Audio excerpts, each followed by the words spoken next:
नमस्कार दोस्तों, स्वागत है आप सभी का हमारे YouTube चैनल पर। दोस्तों, आज की कहानी बहुत ही ज्ञानवर्धक है। अगर आपके घर में धन नहीं रुकता है तो नहाते समय औरतें ये उपाय ज़रूर करें, धन प्राप्ति होती है। इसके अलावा जो औरतें कपड़े खोलकर नहाती हैं उनके लिए भी अच्छी बात है। दोस्तों, एक समय भगवान शिव माता पार्वती के साथ हरिद्वार में घूम रहे थे। पार्वती जी ने देखा कि समस्त मनुष्य गंगा में नहाकर हर हर गंगे कहते चले जा रहे हैं, परंतु सभी दुखी और परेशान हैं। तब पार्वती जी ने बड़े आश्चर्य से शिव जी से पूछा कि हे महादेव, गंगा में इतनी बार स्नान करने पर भी इनके पाप और दुखों का नाश क्यों नहीं हुआ? क्या गंगा में सत्यता नहीं रही? शिव जी ने कहा, प्रिय, गंगा में तो वही सामर्थ्य है, परंतु इन लोगों में पाप नाशिनी गंगा में स्नान ही नहीं किया है, तब इन्हें लाभ कैसे हो? पार्वती जी ने आश्चर्य से कहा कि स्नान कैसे नहीं किया? सभी तो नहाकर जा रहे हैं, अभी तक इनके शरीर भी नहीं सूखे हैं। शिव जी ने कहा, ये केवल जल में डुबकी लगाकर आ रहे हैं, तुम्हें कल इसका रहस्य समझाऊंगा। दूसरे दिन बड़ी जोर की बरसात होने लगी, गलियां कीचड़ से भर गई। एक चौड़े रास्ते में एक गहरा गड्ढा था, चारों ओर कीचड़ फैला था। शिव जी ने लीला से वृद्ध रूप धारण कर लिया और विवश की तरह कड़ाव में जाकर ऐसे पड़ गए जैसे कोई मनुष्य चलता चलता गड्ढे में पड़ गया हो और निकलने की चेष्टा करने पर भी ना निकल पा रहा हो। पार्वती जी ने उनको यह समझाकर गड्ढे के पास बैठा दिया कि देखो, तुम लोगों को सुना सुना कर ऐसे पुकारती रहना कि मेरे वृद्ध पति गड्ढे में गिर गए हैं, कोई पुण्य आत्मा इन्हें निकाल कर इनके प्राण बचाए और मुझ असहाय की सहायता करे। शिव जी ने यह और समझा दिया कि जब कोई गड्ढे में से मुझे निकालने को तैयार हो तो इतना और कह देना कि भाई, मेरे पति सर्वथा निष्पाद हैं, इन्हें वही छुए जो स्वयं निष्पाप हो। यदि आप निष्पाद हो तो इनको हाथ लगाइए, नहीं तो इनको हाथ लगाते ही आप भस्म हो जाओगे। पार्वती जी तथास्तु कहकर गड्ढे के किनारे बैठ गई और आने जाने वालों को सुना सुना कर शिव जी की सिखाई हुई बात कहने लगी।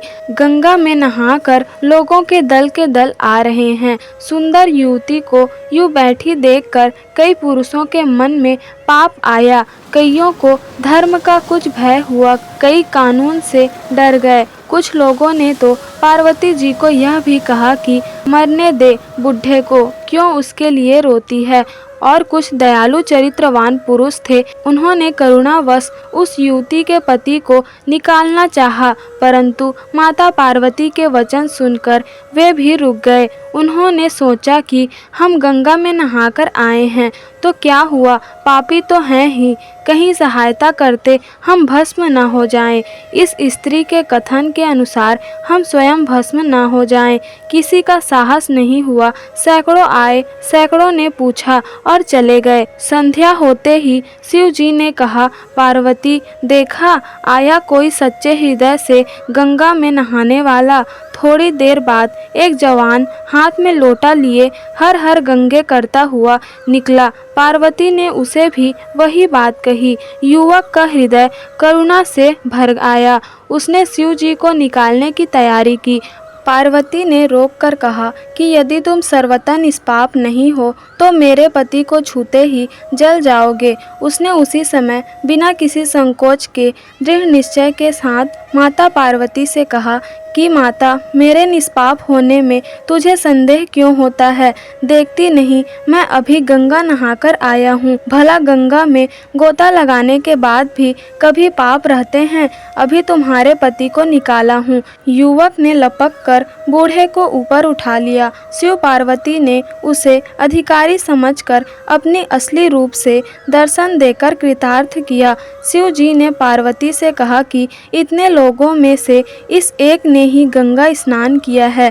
इसी दृष्टांत के अनुसार जो लोग बिना श्रद्धा और बिना विश्वास के गंगा स्नान करते हैं उन्हें वास्तविक फल ही मिलता है, परंतु इसका यह मतलब नहीं कि गंगा स्नान व्यर्थ जाता है। गंगा स्नान का बहुत पुण्य भी है। इसके बाद शिव जी ने पार्वती जी से कहा, अब मैं आपको 12 बातें बताता हूँ। इन 12 बातों को नहाते समय ध्यान में रखता है वह कभी भी दुखी नहीं रहता। उसके घर में माँ लक्ष्मी का वास हो जाता है। उसके घर में अपार धन आता है। घर में कभी भी लड़ाई झगड़ा नहीं होते हैं। उसका पूरा परिवार हंसी खुशी जीवन व्यतीत करता है। माता पार्वती ने कहा, हे भगवान, आप हमें वह 12 बातें बता दीजिए।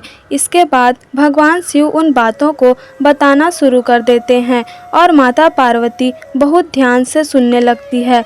दोस्तों, आप भी यह 12 बातें ध्यान से सुनो। इसके बाद भगवान शिव कहते हैं, प्रिय, ये 12 बातें बताने के बाद में आपको एक बात और बताऊंगा। जो औरतें कपड़े खोलकर स्नान करती है उनके लिए यह बात बहुत महत्वपूर्ण है। तो पार्वती जी इस बात को बहुत ध्यान से सुनना। तभी शिव जी अपनी वाणी को शुरू करते हैं और बताने लगते हैं। शिव जी कहते हैं, स्नान करने से शरीर निरोगी रहता है और मन प्रसन्न रहता है। नहाने से चेहरे की शांति और शारीरिक आकर्षण में भी बढ़ोतरी होती है। अगर इस नित्य कर्म के दौरान कुछ बातों का ध्यान रखा जाए तो आध्यात्मिक भी ज़्यादा लाभ पाया जा सकता है। नहाने के क्रम में जिन बातों का ख्याल जरूर रखना चाहिए, भला स्नान करने के बाद लोग शुद्ध होकर पूजा पाठ आदि सारे काम के योग्य बनते हैं, इसलिए सुबह ही स्नान कर लेना चाहिए। दूसरा, शास्त्रों में कहा गया है कि स्नान करने से इन 10 गुणों की प्राप्ति होती है: रूप, तेज, बाल, पवित्रता, आयु, आरोग्य, निर्लोकता, तप और मेधा। तीसरा, लक्ष्मी, धन, पुष्टि, आरोग्य और स्वास्थ्य चाहने वालों को हर माह में और हर दिन स्नान करना चाहिए। चौथा, शास्त्रों में कहा गया है कि सुबह स्नान करने से पाप का नाश होता है और पुण्य मिलता है। ऐसा कहा गया है कि सुबह नहाने वालों के पास नकारात्मक शक्तियां नहीं भटकती, इसलिए सुबह स्नान करना ही उचित है। पांचवा, बीमारी की हालत में सिर के नीचे से ही स्नान करना चाहिए। गीले कपड़े से शरीर को पोंछ लेना एक तरह का स्नान ही कहा गया है। छठवा, सुबह की लालिमा छाने से पहले ही स्नान कर लेना श्रेष्ठ माना गया है। सातवां, तेल लगाकर नहाना मना है। इसकी जगह नदी से बाहर निकलकर तट पर ही शरीर साफ करके तब नदी में डुबकी लगाना उचित है। आठवां, जिन घाटों पर कपड़े धोए जाते हैं वहां का जल अपवित्र माना गया है, इसलिए वहां से कुछ दूर हटकर ही नहाना चाहिए। नौवां, नदी में 11 या 21 बार डुबकियां लगाना अच्छा बताया गया है। 10वां, पवित्र नदियों में कपड़े निचोड़ने की मनाही है। नदी में किसी तरह की गंदगी नहीं बहानी चाहिए। नंबर 11, नल की तुलना में झरने का पानी झरने से ज़्यादा, नदी का पानी नदी के पानी से, किसी तीर्थ का जल तीर्थ के जल से गंगा जल अधिक श्रेष्ठ माना गया है। नंबर 12, गंगा माता का कथन है कि स्नान करते वक्त कोई चाहे जहाँ भी मेरा स्मरण करेगा मैं वहाँ के जल में आ जाऊंगी। इसके बाद शिव जी ने कहा, अब मैं आपको औरतों के बारे में बताता हूँ जो औरतें कपड़े खोलकर स्नान करती हैं। शिव जी ने कहा, हिंदू धर्म शास्त्रों में हर एक चीज़ के लिए कुछ नियम बनाए गए हैं। इन नियमों में से एक है स्नान को लेकर की गई बातें। ऐसा माना जाता है कि आम व्यक्ति को शास्त्रों के नियमों का पालन जरूर करना चाहिए, जिससे घर की सुख समृद्धि बनी रहती है और खुशहाली आती है, साथ में अपार धन बरसता है। दरअसल हमारे शास्त्रों में ऐसी कई बातें लिखी गई है जिनका पालन हम सदियों से करते चले आ रहे हैं, लेकिन उसके कारणों के बारे में भी पूरी जानकारी नहीं है। ऐसे ही नियमों में से एक है निर्वस्त्र स्नान करना। आपने अक्सर घर के बड़ों को ऐसा कहते सुना होगा कि कभी भी स्नान बिना कपड़ों के यानी निर्वस्त्र नहीं करना चाहिए। अगर पौराणिक कथाओं की बात करें तो निर्वस्त्र स्नान की मनाही का एक सबसे बड़ा कारण कृष्ण जी के समय से जुड़ा है। इसके अनुसार एक बार जब गोपिकाएं सरोवर में स्नान कर रही थी और वो निर्वस्त्र थी, उस समय बाल कृष्ण ने गोपियों के सभी वस्त्र छिपा दिए। उस समय जब कृष्ण जी ने उनके वस्त्र छिपा दिए और गोपियों ने अपने वस्त्र वापस लेने की प्रार्थना की, तब कृष्ण जी ने उन्हें समझाया कि कहीं भी बिना वस्त्र धारण किए नहीं नहाना चाहिए। इससे जल के देवता वरुण का अपमान होता है, इसलिए आपको निर्वस्त्र स्नान न करने की सलाह दी जाती है। अगर आप नहाते समय यह सोचते हैं कि बंद कमरे में कोई नहीं देख रहा है तो ऐसा गलत है, क्योंकि ईश्वर आपको हर स्थान पर देखते हैं। यदि आप निर्वस्त्र होकर स्नान कर रहे हैं तो ये मुख्य रूप से जल के देवता वरुण का अपमान करने जैसा होता है। निर्वस्त्र स्नान से आपको पाप लग सकता है और आर्थिक व शारीरिक नुकसान हो सकते हैं। इससे आपके शरीर में नकारात्मक ऊर्जा प्रवेश करती है और आपकी मानसिकता भी नकारात्मक हो सकती है। इसलिए यह सलाह दी जाती है कि स्नान करते समय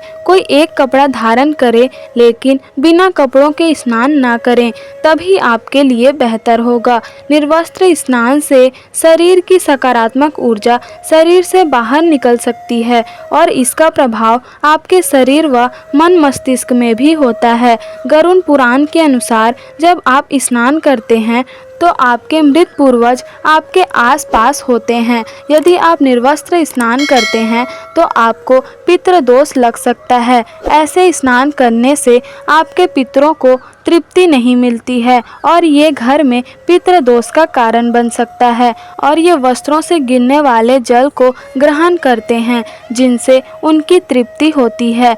निर्वस्त्र स्नान करने से पितृ अतिरिक्त नाराज होने लगते हैं, जिससे व्यक्ति का तेज बल और सुख नष्ट होता है। इसलिए कभी भी निर्वस्त्र होकर स्नान नहीं करना चाहिए। पुराणों के अनुसार नहाने वाला पानी पूर्वजों के हिस्से जाता है और निर्वस्त्र होकर नहाने से इसे पितरों के समक्ष बिना कपड़ों के नहाना माना जाता है।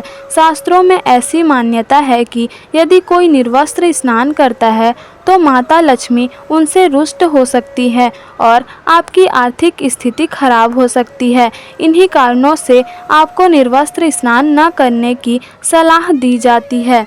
तो दोस्तों, आज के लिए बस इतना ही। इस वीडियो में बताई गई जानकारी यदि आपको पसंद आई हो तो वीडियो को लाइक, शेयर, कमेंट और हमारे चैनल को सब्सक्राइब जरूर ही कर दीजिएगा, जिससे कि इसी तरह की जानकारी पूर्वक वीडियोस आपको आगे भी मिल सके।